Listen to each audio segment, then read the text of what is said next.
ব্যারাকপুরের স্বামী বিবেকানন্দ বিশ্ববিদ্যালয়ের উদ্যোগে প্রদর্শনীমূলক ফুটবল ম্যাচ। উপস্থিত ছিলেন সবুজ মেরুন ও লাল হলুদের প্রাক্তন খেলোয়াড়েরা।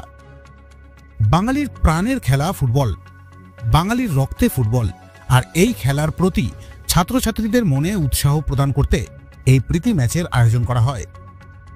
ম্যাচে অংশ নিয়েছিলেন ইস্টবেঙ্গল ও মোহনবাগানের প্রাক্তন খেলোয়াড়েরা। ব্যারাকপুর থেকে ভিডিও জার্নালিস্ট তপন রায়ের প্রতিবেদন, ব্যারাকপুর টাইমস।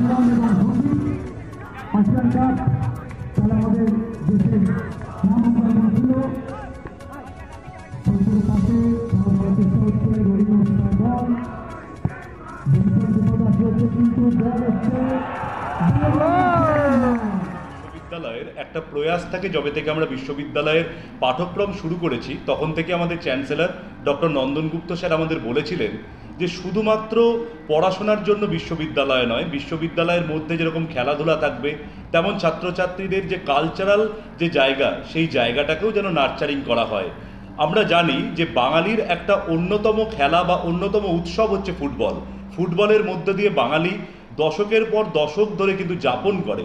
তো সেই জায়গাটাকে মাথায় রেখেই স্বামী বিবেকানন্দ বিশ্ববিদ্যালয়ে এক সময়ের যারা বাংলার স্টার, সেই সমস্ত প্লেয়ারদেরকে নিয়ে পুরানো স্মৃতিকে রোমন্থন করার চেষ্টা করছে এই সিনিয়র ফুটবল লিগের মাধ্যমে। এর জন্যই স্বামী বিবেকানন্দ বিশ্ববিদ্যালয়।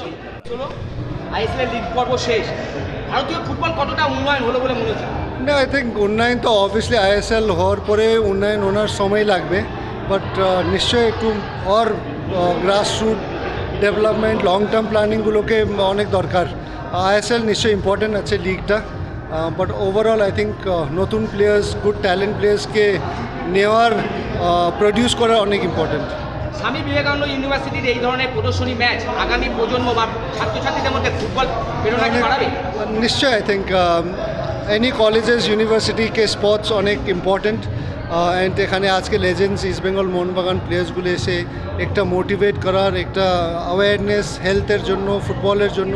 So I think it's a good gesture and it's good কি ইউনিভার্সিটি নিশ্চয়ই স্পোর্টসকে নিয়ে একটু গুরুত্ব দিচ্ছে। যে জার্সি বাইচুংকে পাহাড়ি বিচে করে তুললো, সেই ক্লাবে জয় আসছে না, এমনকি একটা প্রদর্শনী ম্যাচ হলো সেখানেও হার। না না, নিশ্চয়ই আসবে। আমি এই প্রদর্শনী ম্যাচ 3টা খেলেছিলাম, প্রথমবার পেনাল্টিতে হেরেছে, 2বার জিতে গেছে। সো মোহনবাগানকে অ্যাটলিস্ট লেজেন্ডস ম্যাচে আপ নিশ্চয়ই 2-1 আপ আছে, বাট হোপফুলি আই থিঙ্ক সময় লাগবে। ইস্ট বেঙ্গলকেও নিশ্চয়ই সময়ে ভালো প্লেয়ার সাইন করলে হয়ে যাবে।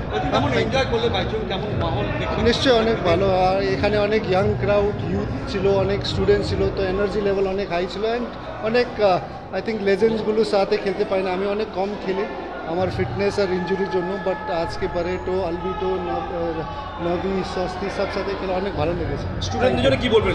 স্টুডেন্টস আই থিঙ্ক স্পোর্টস খেলা অনেক দরকার, stay healthy, that's very very important. নিজের অবভিয়াসলি এডুকেশন দরকার, অনেক important, but at the same time health নিয়ে you need to be very conscious and you need to stay healthy. Thank you.